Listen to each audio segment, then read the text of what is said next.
Supreme court ने Supertech के twin tower को ढहाने का आदेश दे दिया है, लेकिन नोएडा में अभी भी कई सारे ऐसे बायर्स हैं जिनकी रजिस्ट्री नहीं हो पा रही है। हमारे साथ बातचीत के लिए मौजूद है औद्योगिक मंत्री सतीश महाना जी। सर, आपने आदेश देखा है किस तरीके से उसको ढहाने का मुख्यमंत्री ने खुद निर्देश दिया, SIT भी गठित किया है, लेकिन अभी भी कई सारे ऐसे बायर्स हैं जिनकी रजिस्ट्री नहीं हो पा रही है। आपने पहले भी अथॉरिटी को सख्त आदेश दिया था, लेकिन अभी तक कार्यवाही उस तरीके से नहीं हो पा रही है। देखिए, बायर्स और बिल्डर्स की जो प्रॉब्लम्स हैं ये 2004 से लेकर 2012 तक की हैं, ज़्यादातर 90% से ज़्यादा। और हम उसके बाद उस समय किसी ने चिंता नहीं करी उनकी। हमारी सरकार 2017 में जब बनी, इस बात को लगभग 10 वर्ष हो गए थे जब से इनकी प्रॉब्लम्स खड़ी हुई थी। माननीय मुख्यमंत्री जी ने इसकी चिंता करी, हम एक ग्रुप ऑफ मिनिस्टर्स बनाया गया और हम लोगों ने बायर्स की चिंता करी कि बिल्डर्स और बायर्स के साथ बैठ के उसका कोई सोल्यूशन निकालें। मैं बड़े प्रामाणिकता के साथ कह सकता हूँ कि लगभग 1.5 लाख ऐसे लोग जिनको फ्लैट्स देने के बाद भी आवंटित नहीं हो रहे थे, हमने उनको रिजॉल्व किया। बिल्डर्स की भी जो कुछ प्रॉब्लम थी, जो प्रोसीजरल सिस्टम से संबंधित थी, विकास प्राधिकरणों से, जो हमारे इंडस्ट्रियल डेवलपमेंट अथॉरिटी से उससे संबंधित थी, उसको भी हमने रिजॉल्व किया। अगर किसी बिल्डर के पास अगर 10 टावर बनाता था प्रोजेक्ट ऐसे होल, तो पहले प्रोजेक्ट ऐसे होल उसके कंप्लीशन सर्टिफिकेट देने की आवश्यकता पड़ती, लेकिन हमने कहा कि एक एक टावर कंप्लीट करते जाओ, उसकी भी हम कंप्लीशन देंगे। तो इस प्रकार के कंप्लीशंस दिए गए। कुछ बहुत महत्वपूर्ण जो बड़े वाले संख्या में, बड़ी संख्या के अंतर्गत जो प्रोजेक्ट्स थे वो आम्रपाली में थे और JPs में थे। लगभग 35,000 फ्लैट तो आम्रपाली में थे। वो माननीय उच्चतम न्यायालय ने उसका संज्ञान लिया और माननीय सुप्रीम कोर्ट के द्वारा जो निर्देश दिए गए, NBCC उसको बना रहा है। कुछ फेसेस के अंतर्गत उसको जल्दी ही उसका पोजीशन शुरू करेंगे। जो JPs वाले थे वो भी NCLT में जाने के बाद वहाँ से भी कुछ निर्देश हुए, तो वो लोग अपने स्तर के ऊपर काम कर रहे हैं। अब छोटे कुछ बिल्डर्स जो एब्सकॉन्डिंग हैं उनको भी ढूंढने का प्रयास किया जा रहा है शासन स्तर के ऊपर और अथॉरिटी, क्योंकि ज़्यादातर ये सारे के सारे जो निर्णय होते हैं अथॉरिटी स्तर के ऊपर ही लिए जाते हैं। शासन से कोई मार्गदर्शन प्राप्त होता है, शासन में डे टू डे वर्किंग में शासन इन्वॉल्व नहीं होता, लेकिन हाँ, जिस समय कोई जनहित के अंतर्गत कोई कठिनाई हो तो शासन उसमें इंटरफेयर करके निर्देश देता है। हमने पिछले दिनों एक पॉलिसी 2019 के एंड में लेकर आए थे, जिसमें हम लोगों ने बहुत सारे इंसेंटिव्स दिए थे। इनको 0 पीरियड देने की बात करी थी, इनको टाइम एक्सटेंशन देने की बात कही थी।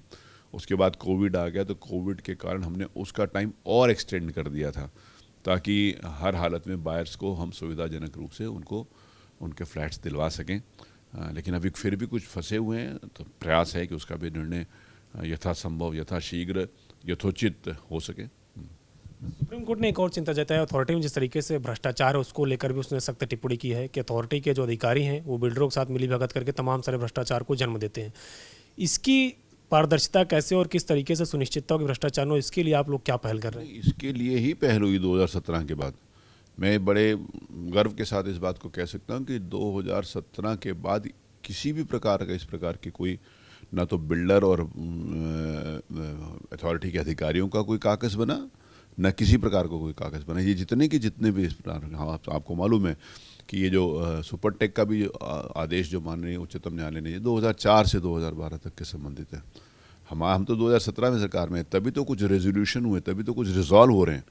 रिजॉल्व होने का काम ही हमारे समय से हुआ। पूरी पारदर्शिता से हमने इस बात का सिस्टम बनाया है। बहुत सारे लोग जो बरसों से जमे बैठे थे, हमने सेंट्रलाइज सेवा करने के बाद उसको भी हमने प्रभावी ढंग से लागू किया।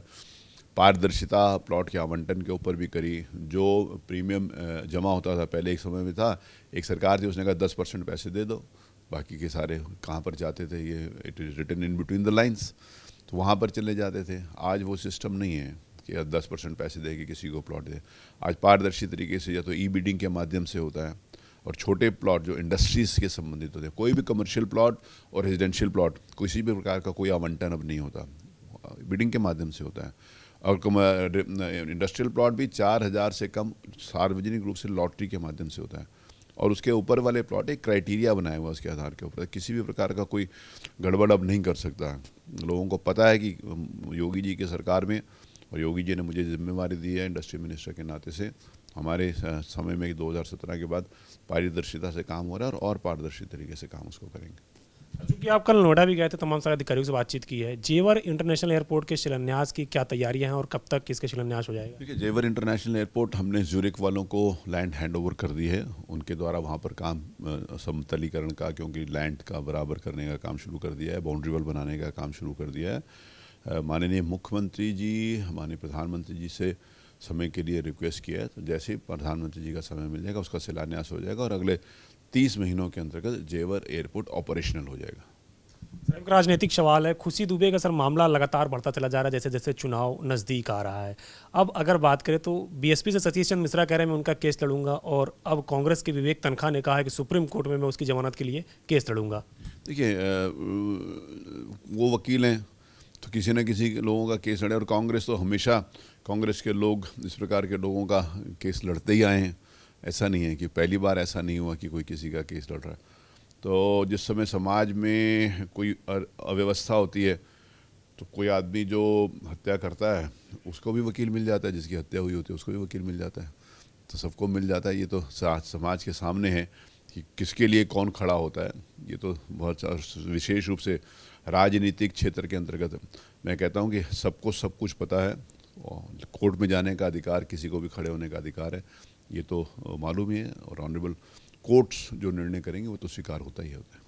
सर, एक आखिरी सवाल है, पूरे यूपी में वायरल बुखार काफ़ी तेज़ी से बढ़ रहा है। आपके कानपुर की अगर बात करें तो 1200 से ऊपर केसेस अब तक आए हैं और कल भी कई सारे लोगों की रिपोर्ट गई है। किस तरीके से इसको कंट्रोल करने के लिए आप लोग तत्पर हैं? नहीं, वो पूरी तरीके से उसकी मॉनिटरिंग हो रही है। वायरल बुखार हो रहा है। कानपुर में 1200 केसेस नहीं आए, ये मुझे नहीं लगता कि ये जानकारी प्रमाणिक है। मैं भी आज भी कानपुर का अखबार पढ़ रहा था, ऐसी कोई इतनी बड़ी संख्या में केसेस नहीं आए। लेकिन हाँ, फिर भी कुछ भी केस आते हैं तो वो भी चिंता की बात है। उसके लिए मेडिकल फैसिलिटीज़, वहाँ पर बेड अवेलेबिलिटी की बात हुई है। अगले 2 दिन के अंदर ही, अगले 2-3 दिन में 200 बेड अवेलेबल हमारे वहाँ मेडिकल कॉलेज में उपलब्ध हो जाएंगे। तो वो उनकी दवा के नाते से और साफ़ सफाई के नाते से, एंटी लार्वा छिड़कने के नाते से पूरी तरीके से प्रशासन चुस्त दुरुस्त और अपने तत्परता के साथ काम कर रहा है। उसके रोकथाम के लिए जो भी आवश्यक कदम हैं तत्परता के साथ उठाए जा रहे हैं। कुछ केसेस ज़रूर आए हैं, लेकिन उसके लिए चिंता मुख्यमंत्री जी को भी है, और मुख्यमंत्री जी के निर्देश के ऊपर जो भी आवश्यक उसके लिए व्यवस्थाएं की जानी है वो की जा रही हैं। शुक्रिया हमसे बातचीत करने के लिए। तो यहाँ औद्योगिक मंत्री सतीश महाना, जिनका कहना है कि अथॉरिटी में अब जीरो टॉलरेंस के तहत तमाम सारे निर्देश दिए गए हैं, कोई भ्रष्टाचार न हो इसकी सुनिश्चितता की गई है। कृष्ण वीरपाल के साथ अविनाश तिवारी, एबीपी गंगा, दिल्ली।